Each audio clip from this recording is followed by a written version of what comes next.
1 week, 30 hours of training, over 300 kilometers of pavement pounding. That, my friends, is the way of the marathon monk. But anyone can jog an ultramarathon every day. Right, guys? The real question is, can you do all that and still run fast? This week isn't about ticking a mileage box, it's about taking another step on this relentless pilgrimage to a sub 2:10 marathon. Let's see if I can survive. So I came into this week with the aim of hitting some pretty big mileage in Japan, but what ended up happening was a whole lot madder. So you want to stay to the end of the video to find out how I ended up here in the middle of Seattle, Washington, with a 200-mile, you heard that right, mile week under my belt. But the real challenge of running isn't the volume. It's not just about getting the big mileage in, it's about hitting the quality at the same time. Can you still get some good quality sessions in, good intensity while you keep that volume up? That combo is the key to success. Now, I'm obviously a massive believer in the high mileage, but high mileage isn't everything. That's just one component of it. And a perfect example of that was before I even came to Japan, I did this challenge. I don't think I've even mentioned it, but it was running a marathon every day for 10 days, running from Rugby in the UK to Paris in France in time for the Rugby World Cup. So I think during that 10 days, I hit a 300k week or so, something like that. And it ended up being probably the easiest training week of my life. I'm not even joking. Because I was just running everything easy, maybe around 4:30 kilometer pace, 7-minute miling, just cruising. That's not the hard bit. The hard bit is smashing the sessions. And that's what makes running hard and fun at the same time, putting it all together to form the perfect week, which I think I may have actually just done. So this week I've just completed has included an ultra marathon, a threshold session, medium long run, speed work, marathon session, hill sprints after all the doubles. And you can't forget all the little extra pieces that isn't running itself, but keeps my body in one piece. So the plyometrics, S&C, gym work, core, stretching. Whew. It had it all. So brace yourselves now for the mother of all training weeks. So there was no messing around on Monday, kicking things straight off with a 50k steady long run. Getting over 3 hours of time on feet, a solid 3:53 pace, to condition the legs to the marathon and reinforce my thunder thighs. Now, summer has finally hit Japan with Mike Tyson ferocity, and this was more of a battle of survival against dehydration than a casual cruise along the river. For a similar effort and much lower heart rate in winter, I could drop nearly 20 seconds a K or 30 seconds a mile quicker on a run like this. So I was battered and bruised, but I hit the home gym later that afternoon to make it a proper strength day. Gotta keep the hard days hard and the easy days, well, they're still pretty hard. So it's now the day after that 50k and I haven't just been swimming, this is just pure moisture, sweat from the run today. That summer sauna season is well underway now in Japan, but my legs have actually pulled up pretty decent from yesterday. I was thinking normally I'd be a little bit more tired after a big 50k shift, but I was on it with the refueling, the liquids, absolutely slamming it down all day after. And one of the big things I've been trying to focus on recently is the electrolytes, just because I've realized how much I'm sweating now that it's summer and with this humidity. But luckily I'm being supported by Bix at the moment, who've hooked me up with these electrolytes, hydration stuff. So after every run, I've just been popping one of these tablets in my water, dissolving it in there, and then just getting that down. So it's got the sodium, magnesium, potassium, calcium, all the good stuff to help you rehydrate. And for my marathon type workouts, I've been using the gels. They've also got a bit of sodium in as well. And so they're perfect for the longer marathon sessions where I'm trying to keep the carbs up, aiming for about 100 grams of carbs an hour. So I can easily whack a couple of those in my pockets and just have it on the go. And then I also usually have drink bottles with me. Like if I'm doing a lapped course, I'll just set them up and have the performance fuel mix in there. So it's a mix of like the carbs and electrolytes. So that energy hydration combo. I can't let a little bit of sun defeat me. So thanks to Bix for hooking me up here. And actually, if you guys want to get any of their products, you can get 20% off with the code RANTOJAPAN, because I always say you've got to fuel hard to train hard. So today got out for a nice little easy 20k in the morning, 12k just now, a few little hill sprints as well, some plyometrics. It was a solid recovery day. So just to keep the legs ticking, and then tomorrow I'll go into a track sesh. It's going to be a bit of a monster.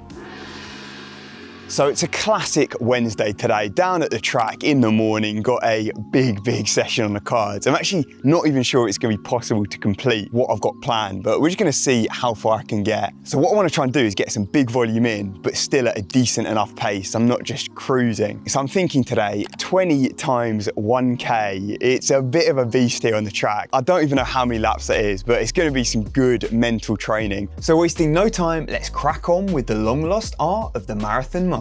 Oh, one down, only another 19 to go. So I was aiming to hit 305 per K, so that threshold effort, half marathon type pace with 200-meter jog in 90 seconds in between reps. Right, I've just about been cranking out 305 so far. 5 down though, and yeah, this is gonna be proper tough. Let's have a little drink.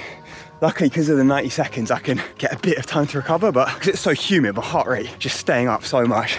Like, I'm absolutely soaked. It's not even raining, that's just pure sweaty goodness. It was hard from the start, and that pace felt like I was riding a dangerous line, but I managed to hold it still through halfway. As the heavens opened, I entered a deep Zen-like state. Oh, deep in the trenches. I've actually just taken a slightly longer rest this time, put some heel cups in because my Achilles is pretty sore. Just going the same way all the time just strains the outside one. But hopefully we've addressed that, I can just slog through another 7. And so I was on the precipice. And while it was uncomfortably hard the whole way, I never had to catch a ride on the pain train, so I reckon I nailed that threshold intensity. No need for a lactate monitor when you have the power of feel. Oh, I did it. 20 times 1K. Oh, what a session. Now it's time for what could be a daily segment. It's which Kenyan runner got busted today. Now I saw some pretty interesting news this week that I thought I'd share because I try and show you the good, the bad, the ugly, everything to do with the Japanese running scene. So we've just had one of the best Kenyan runners get done for doping. Obviously, that's not a surprise at all. Another day, another world-class Kenyan done. Oh, shot. But what makes this one interesting is where he lives and trains is actually in Japan. So all of these Japanese Jitsu Godan company teams, they have a couple elite Kenyans on them. And this guy came 5th at the Paris Olympics in a 10K. He's got the world record for the 10 miles. Unreal runner. He's called Bernard Koech and he's part of the Kyudenko team in Japan. So we know in Kenya, places like Eton, it's absolutely rife with doping. Tons of these dodgy doctors, agents, coaches, all of that, they're hooking the athletes up with drugs. But Japan, on the other hand, has this perfectly squeaky clean record, like ridiculous run, probably the cleanest country in history when it comes to doping. So the question is, how has this guy got on it when he's living here? From what I've heard, it would be pretty tricky while you're in Japan to get on this stuff, especially while he's living in a dorm, he's constantly surrounded by the coaches, the team. I don't know, I think that would be hard on his own to do it. But I've heard some rumors that apparently all of the top Kenyans at the end of the season in Japan, they get like a month off where they can go back to Kenya and they're told to, you know, relax, just refresh while they're back home. And then magically they come back a month later in ridiculous shape. Like they've come on, just made these insane, almost impossible jumps in performance. And then they jump back in with the Japanese team as if nothing's happened. So I wonder if this is what's it, because there were some dodgy things with his blood passport that obviously showed he was on some mad juice. Because I'd be so surprised if he's got on it while he's in Japan. And I really hope that's not the case, that we're not having a poisoning of the sport over here. So I've talked about these fatigued intervals before, and I've been trying to implement them into my training ever since Tokyo Marathon. At the end of a 30K medium long run, once my legs are suitably knackered, I then try to rip some flat out quick reps to force the 1 or 2 fast twitch fibers that I actually possess to come out of hiding. And clearly it's paying off with that historic sprint finish in the recent half marathon video. And as for today, jeez, I got in 3x1K in 2:49, 2:49, 2:52. I might as well sack off Gold Coast Marathon at this point and give a late charge for the 100 meters at World Champs. So I've got something very cool to show you now. I had one of my viewers reach out and say that their family owns a custom clothing business here in Japan, and they've been enjoying my videos and wanted to create some one-of-one Ran to Japan merch. So I met up with them, absolute legends, and actually from the UK originally as well, and they've just given me this weapon of a t-shirt. Ooh, look at that bad boy. How fresh is that? And I've had so many people say I need to start merch, and this has definitely given me a little taste for it. So you have to let me know in the comments, what would you like to see on some Ran to Japan merch, and what kind of things? Obviously, we get the t-shirts, the singlets, maybe some caps, hoodies. Oh, there's huge potential there. So if you want to see that happen, then hit that subscribe button and perhaps we can have a limited edition merch drop when I get to 100k subs. Oh geez, I've got some absolutely devastating news. So I mentioned in the last episode, I was thinking of moving out of Tokyo. I was loving the countryside of Yamagata when I visited. Well, I've just had the final nail in the coffin. It sealed the deal. There is nothing left for me here. So I'm running my classic Yoyogi Park loop. This is my stomping grounds. Well, when I moved here, there was a track. So it was ideal, the Yoyogi Park track. It was right next to this park, like just over that side. And then there was some construction work. So that got put out of action for 2 years. All right, bit of a blow, but at least I still had this whole area. And we used to use the inside loop. There was like a 1k part in the middle we'd use for sessions. Quality. Then they've gone and cancelled that bit. Like, all right, not ideal, but at least there's still this outside loop that I'm running on now. Well, look at this. Construction work has begun. This is the final time I'll be running on this loop in Yoyogi. It's over. The park's done. Tokyo is finished. But this behemoth training week wasn't yet, so let's see what madness is still to come. So I've survived a working week so far, Monday to Friday. It's all going very nicely. 200k in the bank, but the weekend is where things are going to get interesting. That's the make or break. And I've still got the biggest session of the week to come, the marathon one. That's the one that I genuinely get nervous for. Like with races, I almost never feel nervous, but I get more nervous for these all-out marathon sessions than I ever would before a half marathon or anything. I think just because I know the amount of pain I have to go through. I'm not gonna have a crowd or anything, that race adrenaline, any of that hype, no taper. It's just gonna be straight up laps on laps of mental and physical torture. You've got to love it. Now, if I'm gonna hit this session well tomorrow, I've got to nail the carbo load. I'm here in the center of Tokyo, so I need to have a little wander around now, find somewhere for dinner, because I need a big carbo load. So I got a couple of dinners in, including this Thai specialty. Very solid flavor, but it barely touched the sides. So I got a classic TKG in once I got home. I've been a bit addicted to this recently. I need my daily dose of the raw egg rice combo just to get through the day. Right, it is a toasty morning. I'm not gonna lie, I'm a little bit worried about this one. Now it's like 25 and I'm absolutely dripping, so humid. I'm also carrying a solid 200k in 5 days in the legs. So this is easily the biggest challenge of the block, potentially of my entire marathon career. So I'm ready to get absolutely stuck in. Yoyogi obviously is off the cards now, so I'm at Meiji Jingu. This is where I did that Wings for Life run, a nice clean 1.3k loop. So it's nicely measured out, every 100-meter split. We can get that Japanese style metronomic pacing. Whoa, all right, shush. Let's get it. So the session was a classic 5x5k off 1k steady recovery, which I'd usually do at the start of a marathon block as a nice warm-up before the real big ones come out later. But with the Copenhagen disaster falling bang in the middle of this block and knocking me right back to scratch, I've had to use this session during the peak phase just 3 weeks out from Gold Coast Marathon. So even though I'm clawing back some fitness with a couple monster weeks recently, it's an impossible battle against time. I hit the first rep in 16:09, but realized it was game over if I attempted another one at that speed. So I cut back to just under 16:40 or 2:20 marathon pace for the remaining 4. Now, I may have managed to escape death's grasp this time, but at what cost?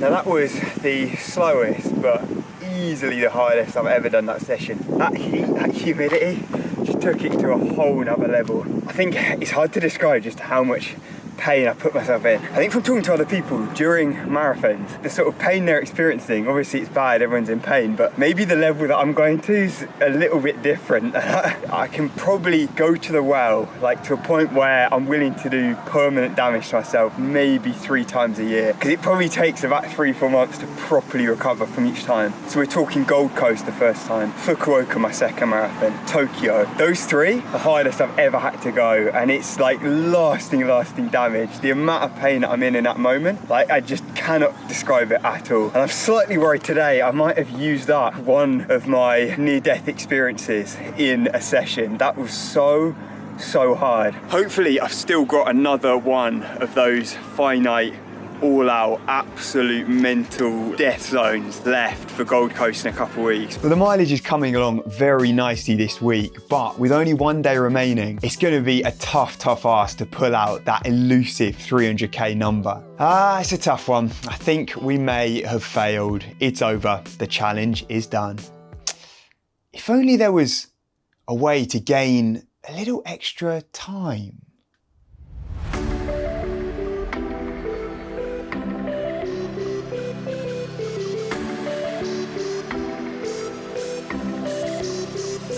So with this last minute flight booked to Seattle, Washington, I arrived on Saturday with 52k in the legs and a whole afternoon still to play with. Well, that should do the trick. With an extra 16 hours banked, I've got plenty more time to get a few more runs in. All it took was a little bit of time travel. Now, I'm used to sleeping in boxes, so the palace that awaited me in Seattle had me feeling like royalty. Cool, I've just checked into the hotel. This is crazy. Little bit of an update from the tiny little rooms I've been staying in Japan. This is next level. This is American style. You can see everything is sized up. They just do it bigger here. And I saw this lovely collection of complimentary food that I was about to absolutely demolish. And I suddenly saw, hang on, wait, what's this? Mini bar, scan for mini bar. I'll put it up on my phone. Each thing's about 15 quid. Like, I'm looking at a bag of popcorn for a tenner. Jesus Christ, those sly bastards. I've nearly just racked up $100 bill out of nowhere by accident. So I've got to be careful. This is dangerous territory, but I'm going to head out for a run now. I'm seeing out the window, there's a little lake in the distance right there. So I'm going to head for that and see what's popping. So I've got a few easy plods in over the weekend, plus an extra long run, 40k at 340 pace, thanks to the Arctic conditions here. 20 degrees and dry, beautiful stuff. And this took me well past the iconic 300k weekly mileage mark into uncharted territory. Because we all know the only real number that matters in running is the one on Strava. So behold, once again, the reigning, defending, undisputed mileage king of the Strava leaderboards, Jake ran to Japan, Barraclough! Now, obviously, there was some serious time zone doping in this week, so I don't actually count it as a 300k week. In my training diary, it's written as 270k, because that's what I actually hit in the 7-day period. But for technicality's sake and a cracking YouTube title, we've obviously got to call it 320k. But regardless, whatever the number is, it's still a huge training week, and it was full of quality. That's the main thing. I wasn't just jogging all of it. I got some very good work in. So that was, I think, without a doubt, my best training week ever. When you manage to combine quality and quantity, that right there is a lethal combo. It's either going to lead to eternal greatness or a career-ending injury. So I'm obviously here for the risk. And it's weeks like these that will take me one step closer to that sub 210 marathon dream of mine. But obviously I didn't actually come all the way out here to Seattle just for a few extra hours of training. I had something a lot bigger planned, some international business, you could say, which relates to another dream of mine, which if you've been watching this channel closely, you might be able to figure out what I'm here for. So I'll leave that little teaser in there, but huge video coming next week. Stay tuned for that one. This has been Jake with Ran to Japan. I'll see you in the next one. Remember, train harder, not smarter.